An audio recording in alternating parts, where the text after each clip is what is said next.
बंगाल में बीजेपी को प्रचंड बहुमत जो है आ गया है और बीजेपी जो है सरकार बनाने जा रही है।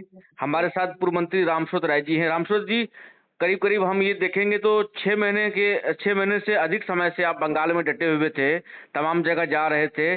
क्या लग रहा था इस बार जो बंगाल की जनता है उसका मूड क्या लग रहा था? क्या सच में वो टीएमसी से वो कहीं न कहीं उब चुकी थी, या फिर बीजेपी को मतलब ये चाह रही थी कि बीजेपी आए गवर्नमेंट में? क्या कहेंगे?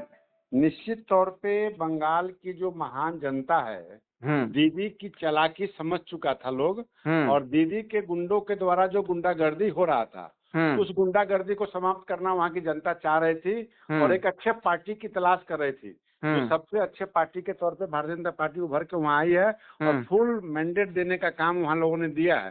इसके लिए बंगाल की जनता को बहुत बहुत बधाई, ढेर सारी शुभकामनाएं देता हूँ और उज्जवल भविष्य की कामना करता हूँ कि उनके तमाम रुके हुए काम, जो सपने अदर स्टेट में पूरे हो चुके हैं, उस बंगाल में जो अग्रणी हुआ करता था, देश का अग्रणी स्टेट हुआ करता था बंगाल, जो सबसे पीछे चला गया था, अब डबल इंजन की सरकार में वह अग्रणी की भूमिका निभाने का काम करेगी, क्योंकि सरकार एनडीए की, भाजपा की सरकार बन रही है। अच्छा रामसूरत जी, देखिए आप भी संगठन के आदमी हैं, बिहार सरकार में पूर्व मंत्री भी रहे हैं।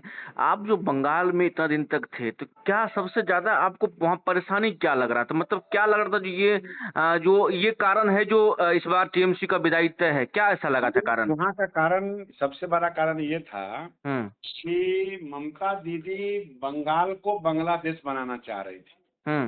वहाँ के नेतृत्व को एक समुदाय को देना चाह रही थी। हम्म। वहाँ तमाम जो वोटर्स थे, तमाम वोटर्स, चाहे वो परसेंटेज जो भी हो, और खास करके सनातनी जो थे, उन्होंने ये ठान लिया था कि जो हमारी भारत का सभ्यता और संस्कृति, जो कल्चर वो समाप्त नहीं कहीं हो जाए। इसके लिए अस्मिता को बचाने के लिए हमको भारतीय जनता पार्टी को लाना जरूरी है। और इस आधार पे उन्होंने वोटिंग किया है और 2/3 बहुमत को पार करते हुए अब तो हम कहेंगे कि 200 का पार हमारा बीजेपी की सरकार बनने जा रही है। इसके लिए बहुत बहुत बधाई माननीय मोदी जी को, माननीय अमित शाह जी को, माननीय नितिन नवीन जी को, तमाम स्टेट के लीडर को।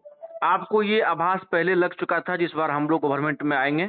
बिल्कुल, हम लोग जब जनवरी से वहाँ काम कर रहे थे, तो उस काम में यह स्पष्ट क्लियर दिख रहा था कि लोग भयभीत थे। लोग का कहना यही था, मैं तो वोट पिछले बार भी दिया था, लेकिन लोगों ने वोट चुरा लिया, गुंडागर्दी कर लिया। आप वोट की रक्षा करो।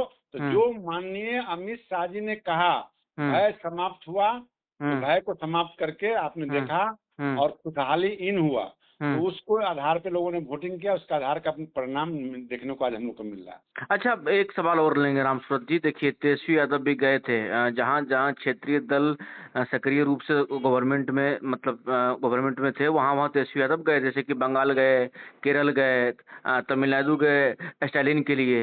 लेकिन तो वहाँ भैया वहाँ ये देखा जा रहा है जो वो लोग जो है वो लोग सत्ता से बाहर दिखाई दे रहे हैं, क्या कहेंगे?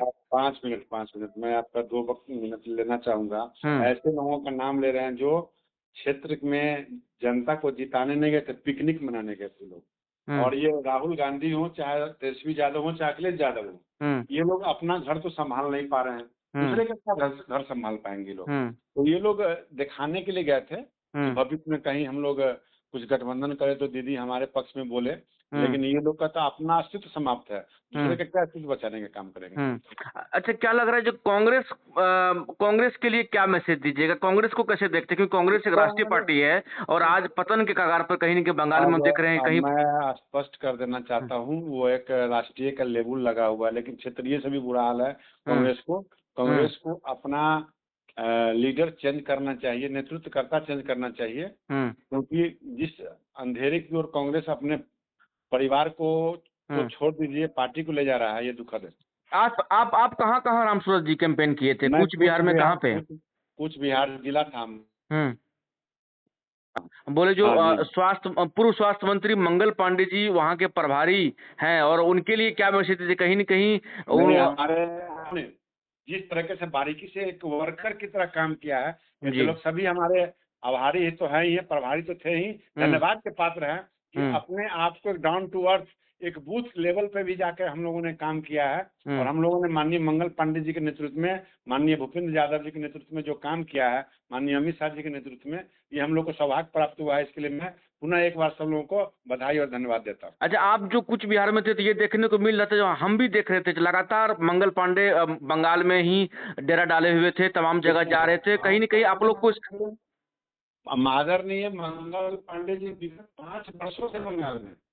ये तो हमारे साथ पूर्व मंत्री रामसूरत राय जी थे, बात कर रहे थे। देखिए, कूच बिहार में ये भी डेरा डाले हुए थे और तमाम जो है संगठन के काम वहां पर देख रहे थे, और कहीं न कहीं बंगाल में बीजेपी की प्रचंड जीत हुई है, और इसके लेकर के हम लेकर के हम बातचीत कर रहे थे। तमाम बातचीत में इन्होंने तमाम बातें को, वहां की यादें को इन्होंने साझा किया। क्या कुछ कहा वो भी आपने सुना। रामसूरत जी, बहुत बहुत धन्यवाद आपका।